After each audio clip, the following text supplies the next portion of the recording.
नमस्कार। इस चैनल के द्वारा बीएड शिक्षकों के ब्रिज कोर्स को ध्यान में रखते हुए स्टडी मटेरियल प्रोवाइड किया जा रहा है। आज के इस वीडियो में हम समावेशी शिक्षा को कवर करने वाले हैं। न्यू एजुकेशन पॉलिसी इस बात पर जोर देती है। साथ ही साथ केंद्र सरकार का भी यह प्रयास है कि सामाजिक रूप से, आर्थिक रूप से, सांस्कृतिक रूप से, भाषाई रूप से जो विविधताएं हैं बच्चों के बीच, उन्हें एक छत के नीचे ही एक साथ पढ़ाया जाए।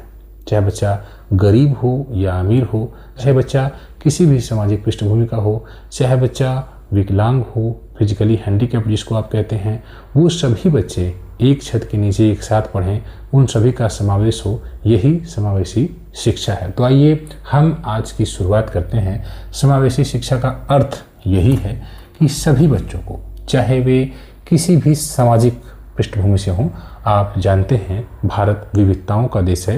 यहाँ पर समाज अलग अलग समूहों में बटा हुआ है, तो उनकी जो भी सामाजिक पृष्ठभूमि है, जो भी आर्थिक पृष्ठभूमि है, भारत एक गरीब देश है। भारत में गरीब भी हैं, अमीर भी हैं। जब किसी विद्यालय में बच्चा पढ़े तो उसे यह एहसास न हो कि वह गरीब है। इसीलिए सरकारों के द्वारा किताबें उपलब्ध कराई जाती हैं, बैग्स उपलब्ध कराए जाते हैं, ताकि सभी, चाहे वो गरीब हो चाहे अमीर हो, वो सभी एक जैसे बैग, एक जैसी किताबें लेकर विद्यालय में आए। बच्चे के अंदर यह भावना न हो कि मैं गरीब हूँ तो मेरी किताब दूसरी है। इसीलिए आपने देखा है सरकारों के द्वारा किताबें बच्चों को उपलब्ध कराई जाती हैं।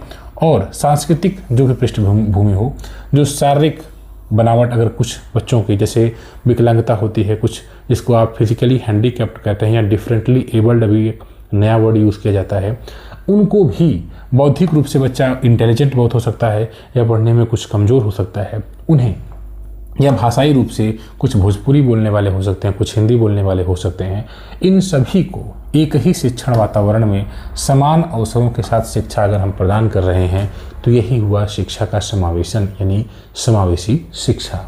भारत जैसे लोकतांत्रिक देश में समानता का अधिकार है, इसके बावजूद आज भी बच्चे भेदभाव का शिकार हैं, गरीबी का शिकार हैं, विकलांगता है, भाषा है, जाति पर आधारित शोषण है। परिस्थितियों के कारण जो ये सब तमाम समस्याएं आपको दिख रही हैं, वे शिक्षा से बाहर रह जाते हैं।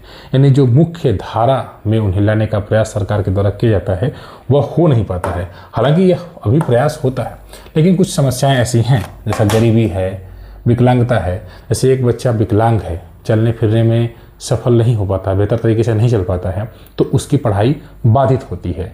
हालांकि सरकार के द्वारा प्रयास किया जाता है, परिवार के द्वारा प्रयास किया जाता है, विद्यालय के द्वारा प्रयास किया जाता है, तो वह बच्चा भी सीखता है। तो आखिर वही तो है समावेशन। उस बच्चे को भी मुख्य धारा में सभी बच्चों के साथ लाने का प्रयास, पढ़ाने का प्रयास ही शिक्षा का समावेशन है, समावेशी शिक्षा है। और ऐसे बच्चों को मुख्य धारा से जोड़ा जाए, उनकी विविधता को स्वीकारा जाए और उन्हें पूर्ण भागीदारी देने का प्रयास किया जाए, यही समावेशी शिक्षा का मुख्य उद्देश्य है। रविंद्रनाथ टैगोर का भी विचार यही है कि समस्या मतभेद मिटाने की नहीं, बल्कि मतभेदों के साथ भी एकजुट होने की है। यानी हमारे मतभेद हो सकते हैं, भारत विविधताओं का, विविध संस्कृति का देश है, तो अब हो सकता है कि सभी अलग अलग पृष्ठभूमि के हों, लेकिन उससे मिटाने से बेहतर है कि उन्हें एक साथ एकजुट होकर शिक्षण कार्य, उनको शिक्षा दी जाए, यही मुख्य उद्देश्य है। ठीक है, अब हम समावेशी शिक्षा की संकल्पना को देखते हैं, कॉन्सेप्ट क्या है। तो पहला है, इसका मतलब यह हुआ कि सभी को समान अवसर उपलब्ध किया जाए। यानी अगर बच्चा गरीब है, उसके माता पिता बहुत गरीब हैं, वंचित वर्ग से आते हैं, तो उन्हें भी मुख्य धारा में उन्हीं बच्चों के साथ शिक्षा दी जाए जो अमीर हैं समाज में। यानी अमीर और गरीब बच्चों को एक साथ पढ़ाया जा रहा है, तो यह तो समान अवसर हुआ। बच्चे के अंदर यह भावना नहीं होनी चाहिए कि मैं गरीब हूँ तो मैं नहीं पढ़ सकता। इसलिए सरकारों के द्वारा समान रूप से सबके साथ व्यवहार किया जाता है। यानी विद्यालय में धर्म, जाति, लिंग के आधार पर भेदभाव नहीं किया जाता है। तो ये समान अवसर सबको मिल रहा है, यह एक प्रमुख सिद्धांत है समावेशी शिक्षा का। बच्चों में भाषा की विविधता होती है, संस्कृति की विविधता होती है। जिस परिवेश में रहते हैं, वे अलग अलग परिवेश से आते हैं बच्चे, तो उन गुणों को विद्यालय में लेकर आते हैं। लेकिन शिक्षक के रूप में उन सभी चीज़ों को मिलाकर अगर आप शिक्षण कार्य कर रहे हैं, उनकी विविधता का सम्मान कर रहे हैं, जैसे विद्यालय में एक बच्चा भोजपुरी बोलता है और एक बच्चा हिंदी बोलता है, आपने सम्मिलित रूप से हिंदी और भोजपुरी उन बच्चों के साथ बोला, तो दोनों ही बच्चे खुद को सहज महसूस करेंगे। यानी आपने उनकी विविधता का सम्मान किया। अगर बच्चे ने भोजपुरी बोला और आपने उसको एक चाटा लगा दिया तो फिर उसका जो मनोबल है वह गिरेगा। इसलिए अध्यापक के लिए आवश्यक है कि बच्चों की विविधता का सम्मान करें। अलग अलग पृष्ठभूमि के जो बच्चे आते हैं उन्हें सम्मिलित रूप से एक साथ पढ़ाए। ठीक है, आगे है कोई पृथककरण नहीं, अलग स्कूल अलग कक्षा की आवश्यकता नहीं। इसके पहले तो यही कॉन्सेप्ट था कि अगर कोई विकलांग बच्चा रहता था या कोई बच्चा कमज़ोर रहता था तो उसके लिए अलग से एक्स्ट्रा क्लासेस वगैरह प्रोवाइड की जाती थी। लेकिन समावेशी शिक्षा इसके खिलाफ है। समावेशी शिक्षा यह कहता है कि कोई अगर विकलांग बच्चा है तो उसे भी अन्य बच्चों के साथ सामान्य बच्चों की तरह ही ट्रीट किया जाए, वहीं पढ़ाया जाए। उसके लिए विशेष सुविधा, जैसे मान लीजिए कि एक विकलांग बच्चा है जो चलने में असमर्थ है तो उसके लिए व्हील चेयर गवर्नमेंट उपलब्ध कराएगी, लेकिन व्हील चेयर उपलब्ध कराने के बाद उसे अलग से नहीं पढ़ाया जाएगा, यानी उसकी हेल्प की जाए, उसकी मदद की जाए, लेकिन उसे बाकियों से अलग कर दिया जाए, यह समावेशी शिक्षा का आधार नहीं है। इसलिए अलग स्कूल होने की जो अवधारणा थी, अलग कक्षा की अवधारणा थी, इन सारी चीज़ों पर विराम लगाया जाए। कोई भी पृथक्करण नहीं होना चाहिए। पढ़ने में कमज़ोर बच्चा है अगर तो उसको भी पढ़ने में मजबूत बच्चा अगर है तो उन दोनों को एक साथ ही पढ़ाया जाए। तो यह पृथक्करण नहीं होना चाहिए। आगे है व्यवस्था में बदलाव। देखिए, बच्चा नहीं बदलेगा, व्यवस्था बदलेगी। अब कोई बच्चा अगर मान लीजिए फिजिकली हैंडीकैप्ड है तो वह बाकी बच्चों के साथ समान तरीके से चल नहीं सकता, चल फिर नहीं सकता, लेकिन हमें अपनी व्यवस्था बदलनी होगी, हमें रैंप बनाना होगा, हमें उस कक्षा का जो वातावरण है वो इस प्रकार का करना होगा। जैसे मान लीजिए कि एक बच्चा है जो सुनाई जिसको कम देता है, तो अध्यापक के लिए यह आवश्यक है कि उस बच्चे को आगे लेकर आए, अपने साथ नज़दीक बैठाए, ताकि उस पर विशेष ध्यान दिया जाए, है ना, उसी कक्षा में। अब उसके लिए अलग से, अगर उसको सुनाई नहीं दे रहा तो उसके लिए अलग से अब क्लास नहीं चलाई जाए। अगर कोई एक विकलांग बच्चा है, चलने में असमर्थ है, तो उसके लिए भी विशेष व्यवस्था कर दिया जाए और उसको भी अन्य बच्चों के साथ पढ़ाया जाए साथ में। तो मतलब यह हुआ कि व्यवस्था में हमें अपनी बदलाव लाना है। हम ये नहीं कहेंगे कि बच्चे को ही बदल दें, ऐसा नहीं होगा। ठीक है, तो बच्चा नहीं बदलेगा, हमें व्यवस्था बदलनी होगी। आगे है बच्चों की व्यक्तिगत आवश्यकताओं के अनुसार अनुकूलन करना होगा। देखिए, हर बच्चे की सीखने की प्रवृत्ति अलग अलग होती है। कुछ बच्चे को लिखकर सीखने में बहुत अच्छा लगता है, कुछ बच्चों को आप कोई चीज़ सुनाते हैं, कहानी के रूप में सुनाते हैं तो उससे भी सीखते हैं, कुछ बच्चों को आप पोस्टर दिखाकर सुनाते हैं तो फिर भी उससे सीखते हैं, कुछ बच्चे अनुभवों के माध्यम से तेज़ी से सीखते हैं। तो कहने का मतलब यह है कि बच्चे की जो भी व्यक्तिगत आवश्यकता, जिस प्रकार से भी बच्चा सीखने की प्रवृत्ति दिखाता है, अध्यापक के रूप में आपके लिए यह महत्वपूर्ण है कि आप उसी के आधार पर उसको शिक्षण कार्य करें। यानी अगर वह लिखने में इंटरेस्ट ले रहा है, लिखकर अपनी रुचि दिखा रहा है, तो आप ऐसा प्रयास करेंगे कि वो लिखकर सीखे। अगर बच्चा सुनकर आपकी बातों को सुनता है, कहानी के माध्यम से सुनता है, तो आप बच्चों के बीच कहानी वगैरह कह के उन्हें जो भी उनकी व्यक्तिगत आवश्यकताएं उसके अनुसार उन्हें शिक्षण कार्य करें। आगे है समुदाय और स्कूल का पुनर्गठन, ताकि कोई बच्चा पीछे न रहे। इसका मतलब यह है कि सम्मिलित रूप से सभी को मिलकर प्रयास करना होगा ताकि कोई भी बच्चा पीछे न रहे। इसमें देखिए, समावेशी शिक्षा में शिक्षक की, माता पिता की, अधिकारी की, समुदाय की, नीति निर्माता, सभी की भूमिका महत्वपूर्ण हो जाती है। इसका मतलब यह है कि जैसे मान लीजिए कि कोई एक बच्चा है, नीति निर्माता का मतलब जैसे हम सरकार को मानकर चलते हैं। सरकार ने यह कहा कि अगर कोई बच्चा चलने में असमर्थ है या उसे सुनने में कोई दिक्कत है तो उसके लिए एक यंत्र जो है उपलब्ध करा रही है सरकार। तो नीति निर्माता की भूमिका महत्वपूर्ण हो गई। जैसे उनके राज्य में मान लीजिए आप मध्य प्रदेश में हैं और मध्य प्रदेश में एक बच्चा मान लीजिए है जिसे सुनने में दिक्कत है या चलने में दिक्कत है। अब नीति निर्माता ने, सरकार ने कह दिया कि जो बच्चा सुनने में जिसको दिक्कत है हम उसे उपलब्ध कराएंगे जो वाद्य यंत्र, मतलब जो एक ऐसा यंत्र होता है ना जिसकी मदद से बच्चे सुनते हैं, तेजी से कान में लगा दिया जाता है। तो नीति निर्माता ने यह नियम निकाल दिया। अब उसको वो उपलब्ध कराएंगे अधिकारी। अब जिले के अधिकारी हैं, ब्लॉक के अधिकारी हैं, वे यह कैंप वगैरह लगाते हैं और फिर विशेष दिन में कोई भी जैसे विकलांग बच्चा है, कोई विशेष आवश्यकता वाला बालक है, उसके लिए चीज़ें सरकार ने रूल बना दिया, ये उपलब्ध करा रही है और अधिकारी के माध्यम से आगे प्रक्रिया हो रही है। अब उसके बाद माता पिता ने क्या किया, माता पिता ने उसको उस जगह पर लेकर गए, है ना, शिक्षक के माध्यम से या ग्राम प्रधान के माध्यम से। ठीक है, ग्राम प्रधान के माध्यम से वहाँ पर गए और ग्राम प्रधान के माध्यम से माता पिता लेकर गए अपने बच्चे को और वहाँ से उसे वाला जो सुनने वाला यंत्र होता है वो उसको प्राप्त कर ले रहे हैं। और उसके बाद मान लीजिए अगर चलने में दिक्कत है तो व्हील चेयर प्राप्त कर ले रहे हैं। तो उसके बाद माता पिता उस बच्चे को स्कूल भेज रहे हैं, शिक्षक देख रहे हैं बच्चे को कि हाँ उसके सामने समस्या है तो उसको विशेष ध्यान देते हुए आगे उसको मतलब बैठा दे रहे हैं। तो इसमें शिक्षक ने भी मदद की बच्चे के सीखने में, है ना, आगे बैठने पर जोर दिया। माता पिता प्रतिदिन उसको बच्चे को भेज रहे हैं, अधिकारी ने भी अपना प्रयास किया, अधिकारी से जो हो सकता था सरकारी सेवाओं को उसको उपलब्ध कराया, समुदाय ने भी मदद की, नीति निर्माता ने भी तो मदद की। तो सभी ने मिलकर एक ऐसा वातावरण बना दिया जिससे वो बच्चा जो शायद घर रहता था अब वो इन चीज़ों के सहारे विद्यालय जाएगा और अन्य बच्चों के साथ भी शिक्षण मतलब ग्रहण करेगा। तो क्या हुआ, यही तो शिक्षा का समावेशन हुआ।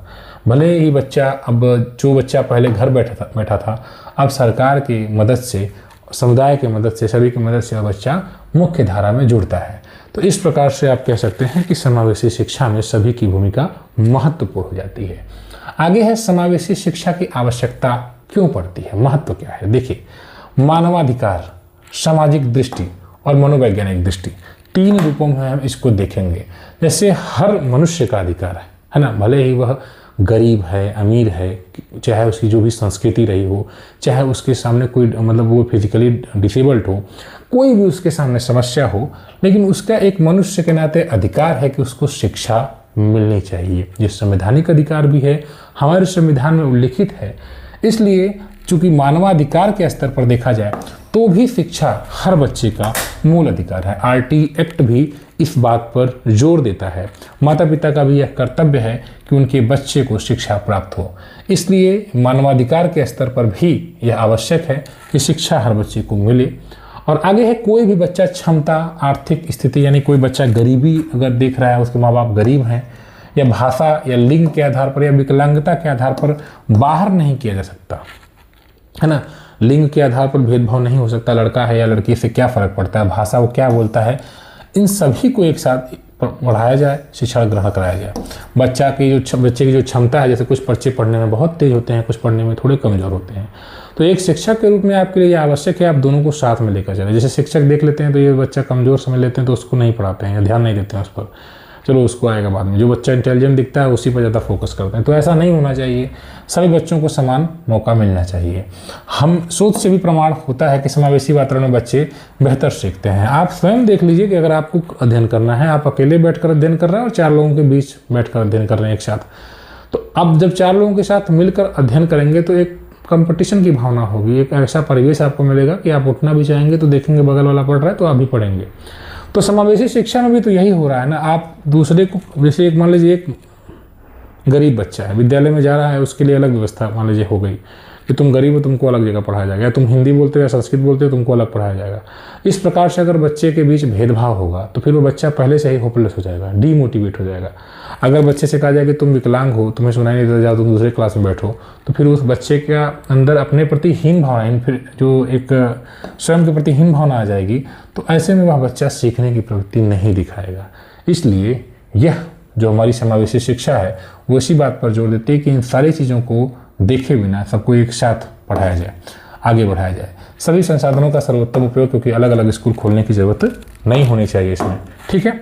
अब देखिए, सामाजिक दृष्टि से भी आवश्यक है। बच्चे अपने आसपास की विविधता को समझते हैं, सामाजिक कौशल विकसित करते हैं, डर और दूरी कम होती है और मैत्री भाव बढ़ता है। जब बच्चा, एक तो वही बात हो रही कि मान लीजिए जैसे सभी बच्चे, चाहे वो गरीब हो, अमीर हो, विकलांग हो, सभी अगर एक साथ पढ़ेंगे तो उनमें सामाजिकता के गुण होंगे, मैत्री भाव होगा, दोस्ती बढ़ेगी, है ना। और जो एक उनके बीच जो एक डिस्टेंस है ना, अमीरी और गरीबी के बीच की जो दूरी है वो कम हो जाएगी। दोस्ती अमीरी गरीबी नहीं देखती। आपने देखा ना, सुदामा को देखा था ना, भगवान कृष्ण से दोस्ती हुई थी। तो एक बात है, ठीक है। सामाजिक समानता, सहानुभूति और आपसी सम्मान विकसित होता है, एक दूसरे को सम्मान किया जाता है, यह समाज में भेदभाव को कम करता है और समावेशी समाज निर्माण में सहायता करता है। जब बच्चे बहुत छोटे होते हैं, आप ध्यान दीजिएगा, जब बच्चे 1 में 2 में 3 में पढ़ रहे होते हैं तो उन्हें जाति के आधार पर या अमीरी गरीबी के आधार पर अंतर करना नहीं आता है। लेकिन जैसे जैसे बच्चे बड़े होते हैं, जब वे समाज में निकलते हैं, ऐसे कुछ लोगों के संपर्क में आते हैं, तब उनके अंदर ये भावना आती है। तो पहले तो ये भावना नहीं आई। वे बच्चे एक साथ पढ़ रहे हैं, चाहे उनका बैकग्राउंड कुछ भी रहा हो, एक साथ बैठेंगे, एक साथ टिफिन में खाना भी खाएंगे एक साथ मिलकर, तो उन बच्चों में सामंजस्य की भावना है, एक साथ बैठने पर भेदभाव कम हो रहा है। तो यही तो समावेशन हुआ ना, यही तो सरकार का प्रयास है। एक बेहतर नागरिक होने के नाते हम सभी का भी यह प्रयास है कि समावेशन होना चाहिए। मनोवैज्ञानिक दृष्टि से भी देखिए, बच्चों में सुरक्षा होती है, बिलोंगिंगनेस की भावना विकसित होती है, मतलब संबंध बनता है बेहतर, विविधता के बीच अपनी क्षमता और विश्वास बढ़ता है। एक बच्चा आ रहा है, उसके लिए अलग कमरा बना रहेगा, विकलांग बच्चा है, क्लास में अलग जगह उसके लिए खेलने का बना दिया जाए, अलग जगह बैठने का बना दिया जाए, तो फिर वो बाकी सामान्य बच्चों की चीज़ों को देखेगा तो एक ललचाई नज़र उसे दिखेगा कि उसका भी मन करेगा वहाँ बैठने का, लेकिन वो नहीं बैठ पाएगा। वो सोचेगा कि देखो वो मेरा नहीं, वो दूसरे का है, फिर वो अपनी चीज़ को ही देख पाएगा। लेकिन अगर वही सामान्य बच्चों की ही चीज़ को उसका बना दिया जाए कि नहीं तुम्हारा भी वही है, तो वो फिर अपने आप को सामान्य बच्चों के जैसा समझेगा। तो यही चीज़ तो है कि इसमें बच्चों में सुरक्षा और बिलोंगिंगनेस की भावना विकसित होती है। विविधता के बीच अपनी क्षमता पर भी विश्वास बढ़ता है और चुनौतियों वाले बच्चों में शारीरिक, सामाजिक, कॉग्निटिव जो विकास है, डेवलपमेंट है, वह बेहतर होता है अगर वातावरण समायोजित हो। इससे बच्चों में आत्मविश्वास, सहयोग और सकारात्मक व्यवहार बढ़ता है। ठीक है, अब हम देख लेते हैं समावेशी शिक्षा के लाभ क्या है। सबसे पहले तो गरीबी को दूर करता है। जैसे सरकार के द्वारा प्रयास किया जा रहा है, सरकारी विद्यालयों में बच्चे पढ़ रहे हैं, तो कोई गरीब हो अमीर हो से क्या फ़र्क पड़ता है, पढ़ना सबको है। किताबें सबको एक साथ उपलब्ध कराई जा रही हैं, ऐसा तो नहीं है कोई गरीब है तो उसको नहीं उपलब्ध कराई जाएंगी, या अमीर है तो नहीं उपलब्ध कराई जाएंगे, सबको एक साथ एक सिलेबस, एक बुक, एक कार्य पुस्तिका। जैसे गरीब के पास हो सकता है कि सरकार मान के चल रही है, गरीब के पास मान लीजिए कापी किताब नहीं है, ठीक है, और अमीर के पास है, एक अमीर बच्चा आ रहा है, तो अब सरकार ने जब कार्य पुस्तिका दी तो दोनों को दे दी, तो वो अंतर खत्म हो गया गरीबी अमीरी का, गरीब के पास भी हो गया, अमीर के पास भी हो गया। तो ये एक चीज़ है, बस मैं एक चीज़ समझा रहा हूँ कि गरीबी को चक्र को तोड़ता है, बच्चों को परिवार और समुदाय के साथ रहने देता है, स्कूल का वातावरण सुधारता है और सभी शिक्षार्थियों को लाभ देता है, भेदभाव वगैरह मिट जाता है, लोकतांत्रिक समाज की रचना करता है, समानता और समान भागीदारी की नींव मजबूत करता है। इसमें सभी बच्चों को अपनी क्षमताओं को आगे बढ़ाने का मौका मिल जाता है और विशेष आवश्यकता वाले बच्चों का भी समग्र विकास तेज होता है। इसमें अभी हम आपको और भी आगे जानकारी देंगे। फिलहाल इस वीडियो में इतना ही। इसका PDF हम आपको अवेलेबल करा देंगे। ध्यान दीजिएगा, प्रश्न और उत्तर के रूप में भी लोग स्टडी मटेरियल खोज रहे हैं, उपलब्ध करा रहे हैं, लेकिन आप पहले डिटेल में पढ़िए और प्रश्न और उत्तर आप फिर आगे जैसे जैसे इसको पढ़ते जाएंगे, इसी से प्रश्न उत्तर आपका निकाल के आपको कंप्लीट करा दिया जाएगा। अनिवार्य यह है कि आप अभी समझने पर जोर दें, अभी आपके पास पर्याप्त समय है, ठीक है। अन्यथा अगर आप प्रश्न उत्तर सिर्फ याद करेंगे तो फिर दिक्कत हो जाएगी। अभी फिलहाल यह प्रयास किया जा रहा है कि जो स्टडी मटेरियल है, प्रीवियस ईयर का जो सिलेबस रहा और जो न्यू सिलेबस प्राप्त हुआ है, चीज़ें बहुत ही उसमें कॉमन है, जिसकी जानकारी हमने आपको भी दी थी। फिलहाल इस वीडियो में हम इसको यहीं पर रखते हैं, कंप्लीट करते हैं। आगे हम इसी का सेकंड पार्ट लेकर आएंगे। ब्रिज कोर्स की बेहतरीन तैयारी के लिए, इंपॉर्टेंट स्टडी मटेरियल प्राप्त करने के लिए इस चैनल को सब्सक्राइब करें, ज्वाइन करें। धन्यवाद।